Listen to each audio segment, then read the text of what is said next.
untuk jalur lalu lintas terutama jalur Pantura. Ada juga jalur-jalur tol yang dikenal rawan kecelakaan, dan ada juga daerah-daerah pegunungan yang dianggap kawasan rawan kecelakaan. Pak Kapolres bisa menyebutkan di daerah mana saja yang daerah-daerah yang kerap terjadi kasus kecelakaan lalu lintas, dan seperti apa penanganan yang dilakukan oleh Polres Batang?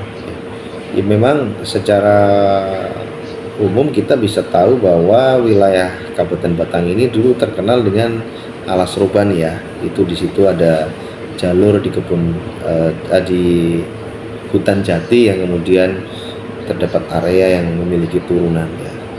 Itu satu menjadi concern kami. Yang kedua yang menjadi concern terhadap pencegahan lalu lintas adalah jalur tol ya, karena kita pernah memiliki pengalaman adanya kecelakaan di tol, dan memang setelah kita analisis di titik KM yang ada di Kabupaten Batang ini, wilayah tolnya kurang lebih KM 350 sampai dengan 370A atau yang dari Jakarta ke Semarang, itu menjadi titik lelah para pemudik atau para pengemudi yang dari Jakarta ya.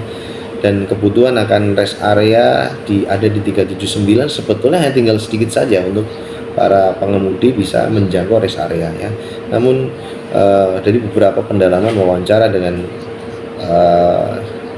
rekan-rekan yang terlibat laka tadi, memang cukup lelah ya. Ini cukup titik yang lelah sehingga sering terjadi microslip ya.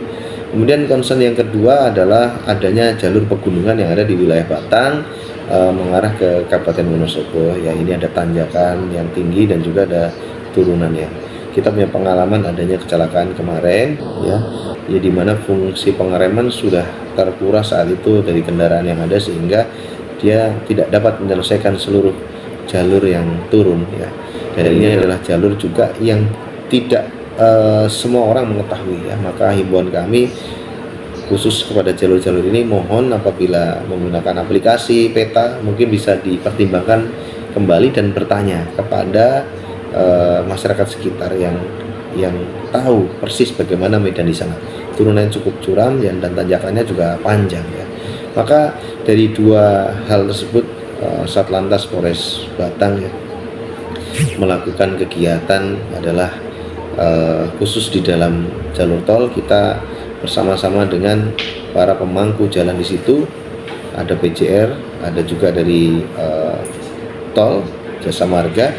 Kita melakukan patroli yang tersinergi ya. Jadi sekian jam ini kita bagi patrolinya ya, kemudian untuk menghadirkan petugas yang ada di situ, sehingga harapan kami dapat menekan. Dan alhamdulillah selama ini patroli dini hari yang sering dilakukan oleh rekan-rekan ini, secara data kami melihat terdapat penurunan jumlah maupun fatalitas korban ya. Kemudian untuk yang berada di jalur ya, khususnya kemarin di Kerakalan, di sana kebetulan ada masyarakat yang menjadi relawan yang membantu tepat berada di titik biasanya mobil ini tidak bisa nanjak kembali. Nah ini kami tingkatkan ya, supaya mereka mampu dan mau untuk bagaimana bersama-sama dengan Satlantas nanti membuat checkpoint ya. Jadi nanti ada titik pos di bawah dan ada titik pos di atas, yang mana mereka harus dengan tegas nanti bisa menghentikan kendaraan yang asing misalnya akan melintas, untuk memberikan pengetahuan apakah mampu tidak kendaraannya dan pernah belum melalui jalur ini. Kalau memang ragu, lebih baik mundur, dan kalau memang siap ya nanti tetap akan dikawal tuh. Demikian pula yang turun dari atas tadi, karena kita basicnya pada pengalaman yang pernah terjadi, kita hentikan dulu, kita perintahkan untuk melalui relawan teman-teman di sana untuk membantu pengeremannya supaya normal dulu barangkali ya, seperti itu, dan berbagai upaya lain untuk memastikan kendaraannya siap, pengemudinya juga siap ya. Alhamdulillah partisipasi daripada masyarakat di sana cukup tinggi ya, termasuk dari perangkat desa dan kecamatan ya, supaya mendukung, karena mau tidak mau jalan ini memang menjadi akses warga ya, yang harus tetap dibuka dilalui kepada pengguna jalan warga di situ ya. Dan memang kami juga melakukan peningkatan empati ya, Polres Batang ya, dalam keseharian kami melayani masyarakat ya, pengguna jalan maupun masyarakat yang perlu kita berikan edukasi. Tapi di sisi lain masyarakat ketika berduka mereka sedang mengalami kecelakaan, kami tengok ya sebagai saudara sesama manusia. Kami tengok setiap korban kecelakaan yang ada di rumah sakit maupun yang sudah pulang. Harapan kami apa? Kami ingin menjalin komunikasi, dan harapan kami melalui pengalaman ya yang mungkin dilalui oleh mereka ini bisa memberikan pembelajaran yang berharga yang dapat kita tularkan kepada masyarakat yang lain.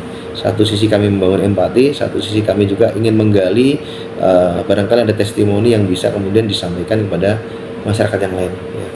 Dan yang kedua, kami tentu pada case-case yang besar ya, kami turunkan tim trauma healing, kita memberikan pelayanan ya, memberikan fasilitas komunikasi bagaimana pelayanan rumah sakit, bagaimana ketersediaan ambulan dan percepatan penanganan itu pada jasa raja. Karena tidak bisa ketika terjadi laka besar kami hanya mengurus di TKP saja.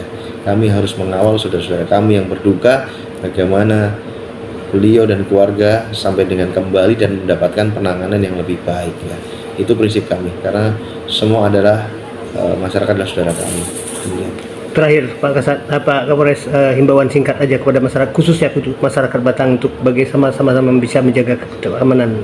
Ya baik ya, kami mengajak kepada semua saja warga masyarakat Kabupaten Batang, kami mohon untuk komunikasi dengan Polres bisa ditingkatkan ya, karena kami barangkali belum bisa menjangkau semuanya.